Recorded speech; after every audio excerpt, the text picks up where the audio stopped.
Well, it comes definitely to technology and using technology to provide information to communities. And I think there are, with seemingly greater frequency, events that are beyond the capacity of governments and their emergency services to respond. And the critical factor that determines loss of life and property will be the information, the warnings, etc., that are communicated to a threatened community, whether it's Japan and tsunami and earthquakes, or whether it's earthquakes in Christchurch, bushfires, floods, cyclones in Australia. We've had what seems to be an increasing frequency of larger scale events. Now, whether that's climate change caused or not is a subject for another day.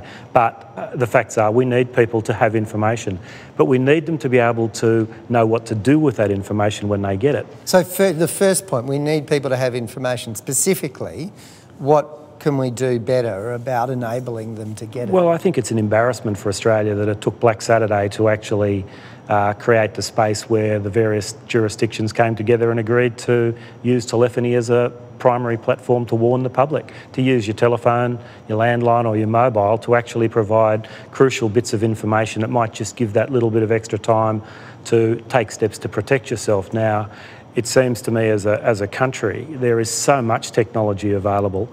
There are so many things we could do if we worked with the private sector to understand what those technologies are and how they could be used. Tell me a couple more of them.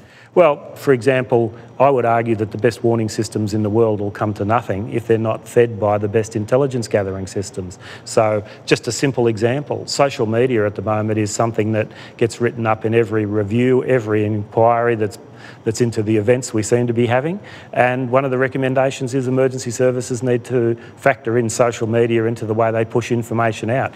I'd argue that we've got to take that a whole extra step and actually pull information back from communities about what's actually happening out in the community. So social media in my dream world or ideal world will become a two-way process, an opportunity to push information out through all sorts of different ways. And a classic for you is I saw a few years ago a couple of girls were exploring a drain in another state and there was a flash storm and the storm led to rapid water rises in the drain. Did they ring 000 for help? No. They used Facebook to get in contact with their friends who rang 000. Now, my initial response was probably typical of conservative emergency managers. How stupid are they? But the practical reality is that's what people are going to do. And we need to accept that and build it into our system. I mean, one point that Bruce was addressing earlier was actually the need for private companies and the communities to be part of that source of information during times of crisis rather than relying on a certain agency, right? And why don't we use technology to that end? And we have some learnings, for instance, from what happened in Japan with the tsunami, whereby people were gathering, word of mouth, which ATM is actually working, which food market is still dispensing food and water, and they were together as ad hoc individuals inputting that into a Google map. And people were using their smartphones to look at that Google map and see, oh, there I can get some fresh water. People think about emergency management and they think about fire trucks and flood boats and storms. The reality is it's a whole spectrum of things, from preventing and mitigating or lessening the effect of emergencies by good quality planning, its response, but then it's rebuilding and recovery after the event. And what I've seen so typically is situations where temporary communication processes and information channels are put in place for a community while the emergency is seen to be in its response phase. And then as soon as the response has moved up to the next valley or whatever it might be, those channels are stopped. And that's the very point when the community needs information about how to get help, what recovery support is going to be available to it. So I think there's that broader notion of using information and recognising that the communication needs extend way beyond when the fire's extinguished or the flood has subsided. That's probably a time when the community needs the information even more.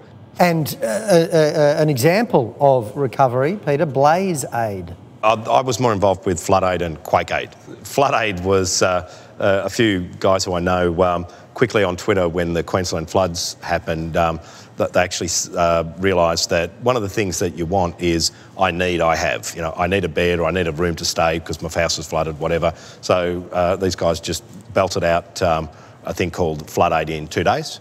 And and that was fantastic in terms of just connecting people peer-to-peer, no authority, anything. They just hacked it together, belted it out, it worked. And sustainable communities, by definition, are resilient communities. They bounce back when something happens. They bounce back because they're given information, and I think that's the critical point that I would be seeing in 2020 is information will no longer be something that is locked away on a need-to-know basis. It will be something that's bravely shared. Giuliani did it after the 9/11 terrorist attacks. Every day, 3-4 times a day, he would have his experts with him and he would run a press conference and he would have basically 4 key messages. This is what we're doing.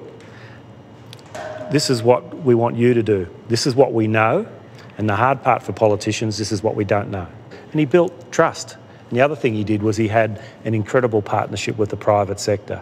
So the line between government and private sector was almost non-existent. They were all part of managing the emergency.